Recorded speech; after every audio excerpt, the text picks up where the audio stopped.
नमस्कार. नमस्कार. नमस्कार. मॅडम सांगत होते की हे पुण्यातलं सगळ्यात मोठं सभागृह आहे, आवाज पण तसा झाला पाहिजे ना. नमस्कार. व्यासपीठावर उपस्थित आजच्या कार्यक्रमाचे प्रमुख पाहुणे ऋषितुल्य पद्मश्री गिरीशजी प्रभुणे, मराठवाडा शिक्षण संस्थेचे secretary Jadhav sir, executive vice president Jadhav sir, Jnana Prabodhini संस्थेचे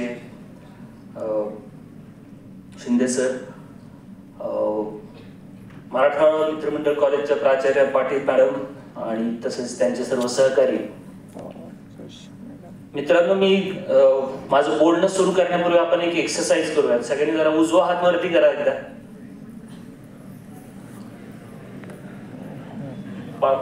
नाही, पालकांनी केलं तरी चालेल. परत एकदा पाठीमागे करा आणि थोडस काय, सगळ्यांना तिथे येऊन शाबासकी देणं शक्य नाही, त्यामुळे एकतर सर्वांचं अभिनंदन की तुम्ही मराठवाडा मित्रमंडळ कॉलेजमध्ये ऍडमिशन घेतलं. कारण की एका चांगल्या इन्स्टिट्यूट मध्ये प्रवेश घेतला म्हणून विद्यार्थ्यांचं अभिनंदन, आणि आपल्या मुलाला एका चांगल्या इन्स्टिट्यूट मध्ये पाठवल्याबद्दल त्यांच्या पालकांचं अभिनंदन. कारण की हे महाविद्यालय खरोखरच आता जाधव सरांनी त्यांच्या भाषणामध्ये सांगितलं की one of the best institution आहे. मी स्वतः गेली 10 वर्ष या महाविद्यालयामध्ये सलग म्हणजे तुमच्या अनेक एंटरप्रेन्योरशिप डेव्हलपमेंट प्रोग्राम्स मध्ये सेशन घ्यायला आलेलो आहे, किंवा तुमच्या प्रोजेक्ट कॉम्पिटिशन मध्ये जजिंग करायला आलेलो आहे, तिथे गिफ्ट द्यायला, प्राइज डिस्ट्रीब्युशन साठी आलेलो आहे. त्यामुळे एक चांगल्या महाविद्यालयामध्ये आपण प्रवेश घेतलाय आणि नक्कीच इथून पुढचं उज्ज्वल भवितव्य आपलं एकदम उज्ज्वल असणार आहे. मित्रांनो, मी तुमच्याशी एक 3 विषयांवरती बोलायचं ठरवलंय, ज्याच्यामध्ये एक तर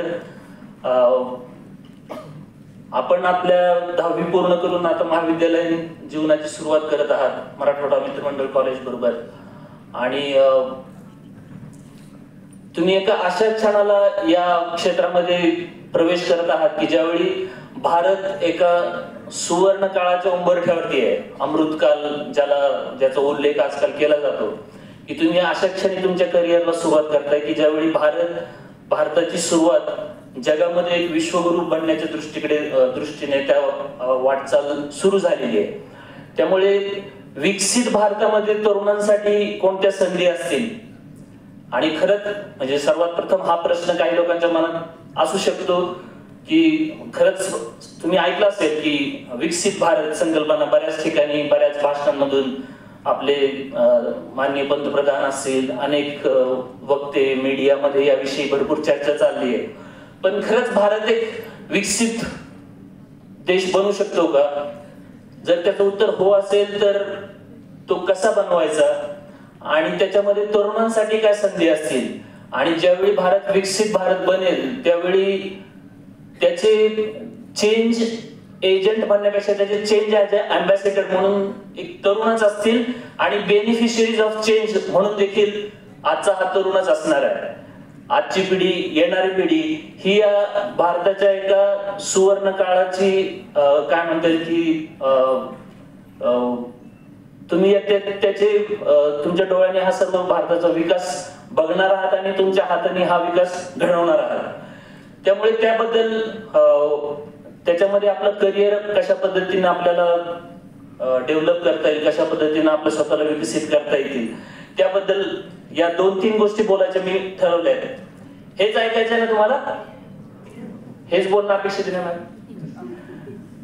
तर मित्रांनो, सर्वात पहिला जो प्रश्न येतो की खरंच भारत विकसित होऊ शकतो का? माझा एका गोष्टीवरती ठाम विश्वास आहे मी की म्हणजे माझा स्वतःचा विकास करायचा असेल तर सर्वात प्रथम मी म्हणतो की माझा देश जर विकसित असेल तर माझं राज्य विकसित असेल, माझं राज्य विकसित असेल तर माझा जिल्हा विकसित असेल, तो जिल्हा विकसित असेल, डेव्हलप्ड असेल तर माझं गाव डेव्हलप्ड असेल, आणि माझं गाव डेव्हलप्ड असेल तर माझा समाज डेव्हलप्ड असेल, माझा समाज डेव्हलप विकसित असेल, सक्षम असेल तर माझं घर सक्षम असेल, आणि माझं घर सक्षम असेल तर मी सक्षम असेल. आणि याचा उलट अर्थी विचार केला तर सुरुवात स्वतःपासून होते की मी जर सक्षम झालो तर माझा देश आम्ही सक्षम करू शकतो. मी माझ्या हॉस्टेल लाईफ मध्ये, विद्यार्थी सहाय्यक समितीच्या हॉस्टेलमध्ये मी राहत होतो कॉलेजला असताना, आणि सुरुवातीच्या काळामध्ये असाच एक इंडक्शन प्रोग्राम तिथे झाला होता. अविनाश धर्माधिकाऱ्यांनी त्यांच्या भाषणामध्ये हा विषय बोलले होते की तुम्हाला फक्त प्रगत भारताचं स्वप्न बघून चालणार नाही. डेव्हलप्ड कंट्री जर खरंच भारताला बनवायचं असेल तर सुरुवात आपल्यापासून करायचीच. आणि मित्रांनो, आज ज्या काही घडामोडी संपूर्ण भारतामध्ये जगभरामध्ये चालू आहे त्यांचा जर विचार केला तर आज भारत हा एक रनवे बनलेला आहे, खरोखरच रनवे बनलेला आहे. म्हणजे रोज सकाळी पेपर वाचला, मीडिया, कुठल्याही सोशल मीडिया प्लॅटफॉर्म उघडला की आपल्याला असं लक्षात येतं की रोज एक नवीन गोष्ट, रोज एक नवीन कल्पना, रोज एक नवीन चांगली की जी कदाचित 10 वर्षापूर्वी नव्हती, अशा गोष्टी आपण कधी विचारात घेतल्या नव्हत्या, अशा गोष्टी आपल्या देशामध्ये घडतात आहे. सुरुवात होते ती इथपासून की खरंच भारत एक प्रगत राष्ट्र बनू शकतो का? तर मागच्या 15 वर्षाच्या काळामध्ये, मागच्या 10 वर्षाच्या काळामध्ये आपण असं बघितलेलं आहे. म्हणजे 2013 मध्ये मॉर्गन स्टॅनले नावाची एक जागतिक रिसर्च करणारी, सर्वे करणारी कंपनी आहे की जी संपूर्ण जगभरामध्ये ऍडवाइस देत असते, की त्यांनी असं म्हटलं की भारत ही एक फ्रजाईल इकॉनॉमी आहे. फ्रजाईल म्हणजे जी कधीही फुटून जाईल अशा पद्धतीची इकॉनॉमी आहे. हे 2013 मध्ये त्यांनी रिपोर्टिंग केलं होतं. आणि त्याच मॉर्गन स्टॅनलेनी 2023 मध्ये असं रिपोर्टिंग केलंय की आजच्या घडीला भारत ही जगातली सर्वात फास्ट ग्रोईंग इकॉनॉमी आहे. आणि मित्रांनो, हे खरोखर आपण विटनेस करू शकतो, खरोखर आपण हे बघू शकतो की मागच्या 3-4 वर्षांपूर्वी जो भारत 8व्या-9व्या स्थानावरती होता तो आज आर्थिक विकास दरामध्ये जगामध्ये 5व्या नंबरवरती आहे. म्हणजे आज भारतापेक्षा श्रीमंत कोण आहेत तर जगामध्ये 4 देश आहेत, ज्याच्यामध्ये सर्वात अमेरिका, चायना, जापान आणि जर्मनी. मला वाटतं आता आपण जर्मनीलाही मागे टाकून आपण जर्मनीच्याही पुढे भारताची अर्थव्यवस्था गेली आहे. तर आता 8.5% एवढ्या ग्रोथ रेटने भारताचा संपूर्ण विकास चालू आहे. आणि जसं म्हटलं ते 2028 पर्यंत अनेक तज्ञ लोकांचं असं म्हणणं आहे की भारत हा जागतिक अर्थव्यवस्थेमध्ये 3ऱ्या क्रमांकावरती असणार आहे. आणि मला तर याच्यामध्ये अजिबातच शंका नाही, कारण की ज्या पद्धतीनं आपल्या देशाची वाटचाल सुरू आहे त्याला कारणीभूत म्हणजे काही 2-3 गोष्टी आहेत. तुम्हाला तुमच्या पुढच्या सगळ्या कामामध्ये, पुढच्या शिक्षणामध्ये या सगळ्या गोष्टींचा ज्यावेळी तुम्ही तुमचं इंजिनिअरिंग, पॉलिटेक्निक मध्ये ज्या कुठल्या ब्रँच, IT असेल, ऑटोमोबाईल असेल, याच्यामध्ये ज्यावेळी काम सुरू कराल त्यावेळी या सगळ्या गोष्टींचा तुम्हाला मदत होईल. की म्हणजे आज भारत एक काय म्हणतात त्याला की सगळ्यात जास्त लोकसंख्या असलेला देश तर आहेतच, पण सर्वात जास्त तरुण लोकसंख्या असलेला देश हा भारत आहे जगामध्ये. हे एक कारण आहे की आता म्हणा की पॉप्युलेशन हा काही भारताला विकसित भारत करण्यासाठीचा एक हे काय म्हणतात ड्रायव्हिंग फोर्स असू शकत नाही. पण मित्रांनो, त्याच बरोबरीनं जसं आपण पॉप्युलेशन मध्ये 1 नंबरला आहोत त्याच पद्धतीनं आज जगामध्ये यंगेस्ट पॉप्युलेशन मध्ये देखील भारत 1ल्या क्रमांकावरती आहे. म्हणजे जगातले सर्वात जास्त तरुण भारतामध्ये आहेत. दुसरं, जगात सर्वात जास्त पर्चेसिंग पॉवर, खरेदी करण्याची ताकद असलेला देश हा देखील भारताचा आहे. त्यामुळे आज जगातले सर्व उद्योजक, सर्व मोठे मल्टीनॅशनल कंपनीज आज मोठ्या प्रमाणामध्ये भारतामध्ये इन्व्हेस्ट करतात. त्यामुळे येथून पुढच्या काळामध्ये फार मोठ्या प्रमाणामध्ये उद्योगांच्या आणि रोजगारांच्या संधी तुम्हाला उपलब्ध असणार आहेत. आता ओळख करून तर मॅडमने सांगितलं की टाटा मोटर्स मध्ये मी 10,000 पेक्षा जास्त तरुणांना अप्रेंटिसशिप, ऑन जॉब ट्रेनिंग साठी संधी उपलब्ध करून दिली. आणि मला पण कधी कधी हे सांगायला अभिमान पण वाटतो. याची स्टोरी युट्यूब वरती आहे, तुम्ही बघू शकता. टाइम्स ड्राईव्ह ही जी एक प्रोफेशनल ऑर्गनायझेशन आहे त्यांनी त्याच्यावरची एक डॉक्युमेंटरी केली.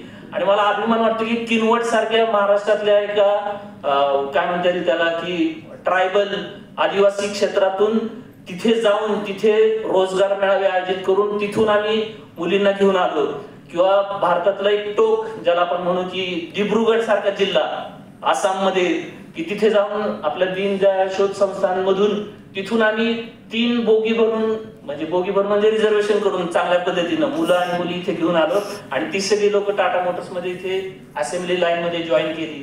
टाटा मोटर्स त्यावेळी त्यांनी असं ठरवलं होतं की नॅक्सॉन, सफारी आणि हॅरियर या फक्त तरुणींनी बनवलेल्या गाड्या असं म्हणून त्यांना त्यांची एक प्रोजेक्ट होता. आणि त्याच्यामध्ये आम्ही सक्सेसफुली 5,000 पेक्षा जास्त तरुणींना on job training, national apprenticeship promotion scheme याच्या अंतर्गत तिथे संधी देऊ शकलो.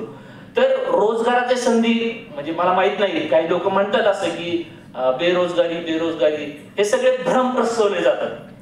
या सगळ्या ह्या सगळ्या अफवा आहेत, त्याला फॉल्स नॅरेटिव्ह म्हणा, काय म्हणायचं ते म्हणा.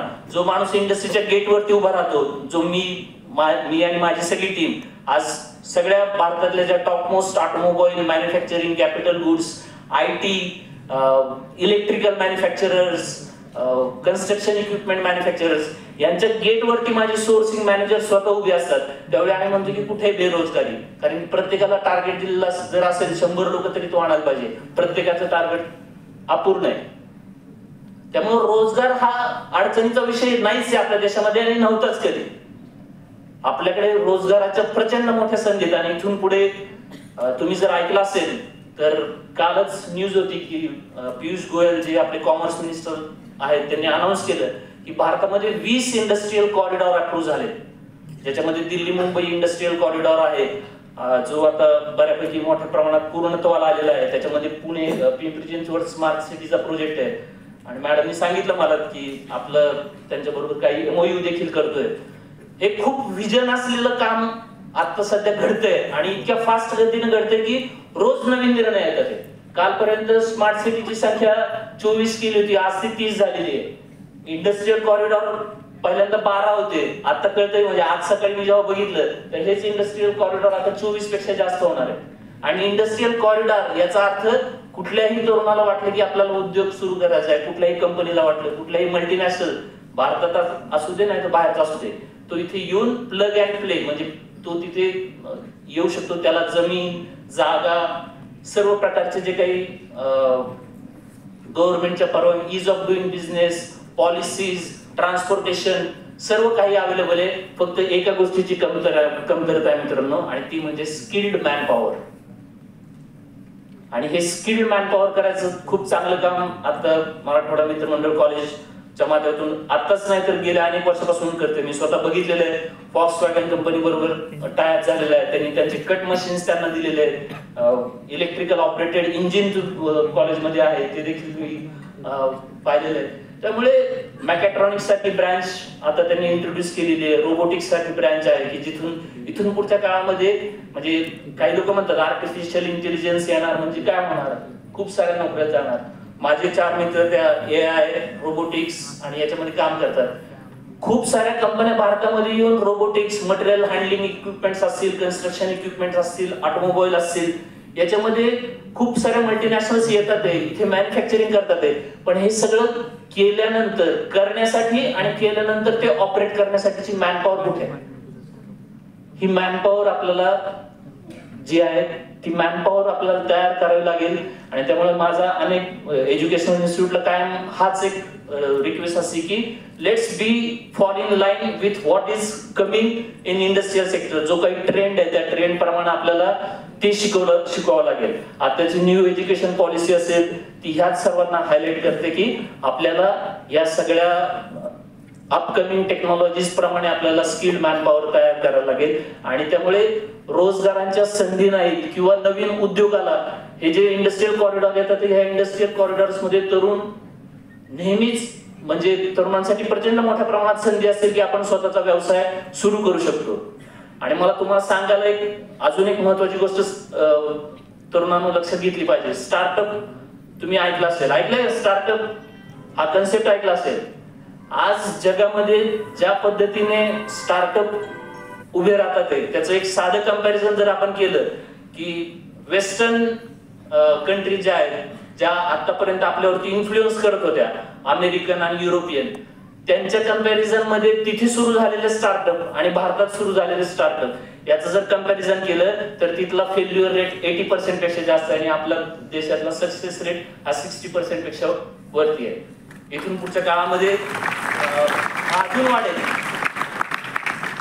पण काय म्हणजे आपल्याला आयटी क्षेत्रामध्ये प्रचंड स्कोप आहे. फक्त हा इन्फॉर्मेशन टेक्नॉलॉजी असेल, मॅकेट्रॉनिक्स असेल, हा जर आपण इथल्या सिस्टीमला धरून आपण त्याच्यामध्ये काही नवीन उद्योग व्यवसाय सुरू करायचं जर काम केलं की कशा पद्धतीनं कन्व्हेन्शनल आपल्या इथले उद्योग आहेत त्यांना आपल्या आयटीचा कशी मदत होईल, मॅकेट्रॉनिक्सची कशी मदत होईल, रोबोटिक्सची कशी मदत होईल, त्यांना धरून जर आपण काही नवीन इन्व्हेन्शन केले तर त्याला पुढे नेण्यासाठी आज सरकारची धोरणं मोठ्या प्रमाणामध्ये आहेत. सर्व प्रकारचे गव्हर्नमेंट स्कीम्स म्हणजे जसं इथे सीओबी मध्ये भाऊ इन्स्टिट्यूट म्हणून आहे, भाऊ इन्स्टिट्यूट हे फक्त स्टार्टअप साठी मदत करण्यासाठी त्यांना लागणारं फंडिंग, त्यांना लागणारा सपोर्ट, त्यांना लागणारे सर्व प्रकारचे पेटंट विषयात सल्ला देणारे त्याची एक मोठी कमिटी तिथे आहे.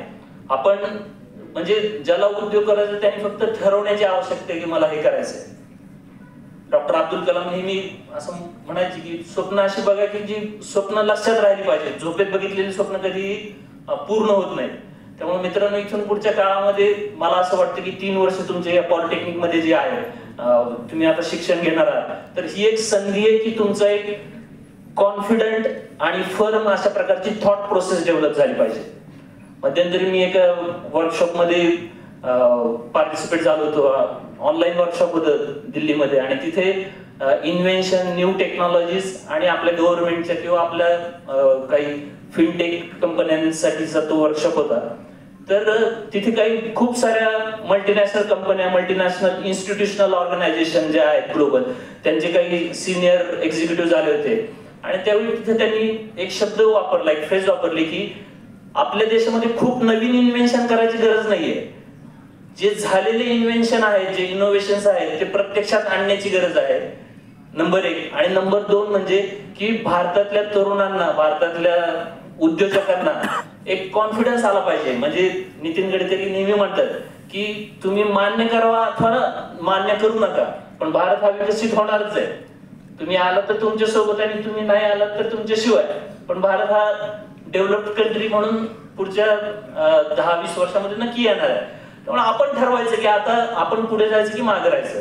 त्यामुळे इथून पुढच्या 3 वर्षाच्या तुमच्या कॉलेज लाईफ मध्ये मला असं वाटतं की एक आपली थॉट प्रोसेस चांगल्या पद्धतीनं डेव्हलप झाली पाहिजे.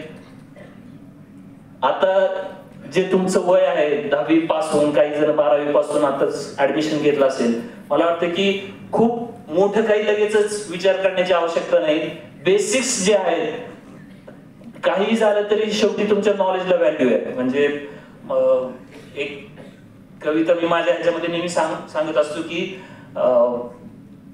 जलना ज्ञान की साधना भी जलना, सूरज न सही दीपक जरूर बनना, दीपक कैसा भी हो कहीं भी हो, सूरज का अवतार है वो, दिन में कुछ ना सही रात का पहरेदार है वो. मित्रांनो, मला वाटतं की आपण नॉलेज बेस्ड इकॉनॉमी मध्ये आहोत. नॉलेज बेस्ड ज्यावेळी मी म्हणतो त्यावेळी नॉलेज आणि स्किल्स या दोन्ही गोष्टी ज्याच्याकडे आहेत त्याला या जगामध्ये म्हणजे आताच्या काळामध्ये किंवा कायमच, भारताचा सगळा इतिहास बघितला, भारताच्या सगळ्या बघितलं, 2008 मध्ये अमेरिकेमध्ये खूप मोठा स्लो डाऊन आला, कोविड मध्ये अनेक देशांच्या अर्थव्यवस्था त्या बारगळल्या, अजूनही ते त्यातून सावरू शकले नाही. पण भारत एक असा देश आहे की ज्याला ना 2008 साली जरी अमेरिकेमध्ये स्लो डाऊन झाला तरी आपल्या इथला अर्थव्यवस्था पाहिजे त्या प्रमाणामध्ये ढासळली नाही. आजही आपल्या देशामध्ये जरी आपण डेव्हलप कंट्री नसलो अमेरिकेसारखी, जर्मनीसारखी किंवा जपानसारखी, तरी पण एक गोष्ट खरी आहे ती म्हणजे आपल्या देशामध्ये कुठलाही माणूस उपाशी मरू शकत नाही. कारण की इथल्या आपले काही व्हॅल्यूज असतील आपल्याकडे काही, कारण की आपल्याकडे उद्योग आणि व्यवसाय हा देखील सोसायटी, कल्चर आणि व्हॅल्यू बेस्ड अशा प्रकारचा उद्योग व्यवसाय आहे. आणि त्याच्यावरती जर आपण आपल्या देशाने कधीच आतापर्यंत तसं बघायला गेलं तर आपण जे म्हणतो ना की स्लो डाऊन किंवा अर्थव्यवस्था आपल्या देशाची कधीच बारगळली नाही. कारण की ती खेड्यांवरती आधारित, ग्रामीण अर्थव्यवस्थेवरती आधारित असल्यामुळे. आणि जसं मी मॉर्गन स्टॅनलीच्या रिपोर्ट बद्दल सांगितलं तसंच अजून एक इंटरनॅशनल रिपोर्ट आहे की इसवी सन 1600 पर्यंत जगात अर्थव्यवस्थेमध्ये भारताचा हिस्सा हा 30% जास्त राहिलेला आहे. इसवी सन 16 पर्यंत जगामध्ये सगळ्यात टॉप इकॉनॉमी भारत राहिलेला आहे. नंतर आपल्याकडे ब्रिटिशर्स आले, कॉलनायझेशन झालं, त्याच्यानंतर आपल्या देशातलं राजकीय नेतृत्व आणि ह्या सगळ्या कारणांमुळे आपण कुठेतरी पाठीमागे गेलो आणि कुठेतरी एक काळ असा आला की आपल्या देशाची अर्थव्यवस्था ही जगाच्या अर्थव्यवस्थेमध्ये आपला हिस्सा 0.5 होता. आज पुन्हा एकदा आपण तिथून जी एक झेप घेतलीये ती आज 0.5 पासून ते आज आपल्या जगाच्या इतिहासामध्ये जगाच्या अर्थव्यवस्थेमध्ये आपला हिस्सा 5% पर्यंत नेण्यामध्ये आपण यशस्वी झालो. त्यामुळे इथून पुढच्या काळामध्ये मला वाटतं की तुम्हाला खूप मोठ्या प्रमाणामध्ये संधी असणार आहेत. पुढची 3 वर्ष हे ज्ञान कलेक्ट करण्यामध्ये तुम्ही इन्व्हेस्ट करा. इथल्या सक्षम प्राध्यापक आहेत, प्रॅक्टिकल, टेक्निकल, थिअरॉटिकल सर्वच प्रकारचं नॉलेज आपल्याला या 3 वर्षाच्या काळामध्ये घेत की जेणेकरून तुमची थॉट प्रोसेस डेव्हलप करा. एकदा थॉट प्रोसेस नक्की झाली की पुढे कन्फ्युजन येत नाही. आणि जे क्लासरूम मध्ये आपल्याला शिक्षण मिळणार आहे, जे प्रॅक्टिकल मध्ये आपल्याला शिक्षण मिळणार आहे, त्याच्यातून ते स्किल आत्मसात करा. युट्यूब आणि व्हॉट्सअप सोडून द्या असं मी म्हणणार नाही, परंतु ते किती बघायचं आणि काय बघायचं याच्यावरती तुम्हाला कंट्रोल ठेवावा लागेल. मित्रांनो, काय होतं की रील्स बघत बघत आपण इतके वाहवत जातो की जे आपण बघायचे जे आवश्यक नाही आपल्याला बघायचे असे पण रील्स आणि व्हिडिओज बघण्यामध्ये आपला वेळ कसा निघून जातो आपल्याला कळत नाही. माझं तुम्हा सर्वांना सांगणं आहे की तुम्ही नक्की युट्यूबचा वापर करा, व्हॉट्सअपचा वापर करा, पण मला काय बघायचं ना त्यासाठी तुम्ही चॅनल सबस्क्राईब करा. की मला काय कोणाचा ऑटोमोबाईल मध्ये इंटरेस्ट असेल, मॅकेट्रॉनिक्स मध्ये असेल आणि तेवढा वेळ ठेवून 1 तास मी युट्यूब बघणार, मग युट्यूब वरती काय बघायचं हे तुम्ही ठरवा. Don't allow YouTube to decide what you should see. मग ते उद्या काहीही दाखवू शकतील आणि कुठेतरी ते बीबीचं काहीतरी चाळ करणारे कुठले तरी आफ्रिकन माणसांचे व्हिडिओज दाखवतील, कुठेतरी म्हणजे काय त्या व्हिडिओजला अर्थ नसलेले व्हिडिओज येतात आणि ज्याच्यामध्ये आपण अडकून जातो. तर मला वाटतं की इथून पुढचा काळ त्याच्यामध्ये इन्व्हेस्ट करा, कॉन्फिडन्स लेवल वाढवा आणि जे काही नॉलेज आपल्याला इथून घेता येईल ते नॉलेज घेऊन तुमची थॉट प्रोसेस एकदा नक्की झाली की त्याच्यावरती कॉन्फिडेंटली तुम्ही तुमच्या करिअरची वाटचाल करा. जाता जाता मला 15 मिनिटं दिली होती, मला पूर्ण झाली. जाता जाता मी एवढंच म्हणेल की friends, love yourself to become successful in life. Love yourself, respect yourself, do not rate yourself, craft yourself just the way you want to be yourself. Mold yourself, program yourself, present yourself, compose yourself, tune yourself, perform yourself, drive yourself, enjoy the ride yourself, ignite yourself and be the star yourself. Thank you very much and wish you all the best for your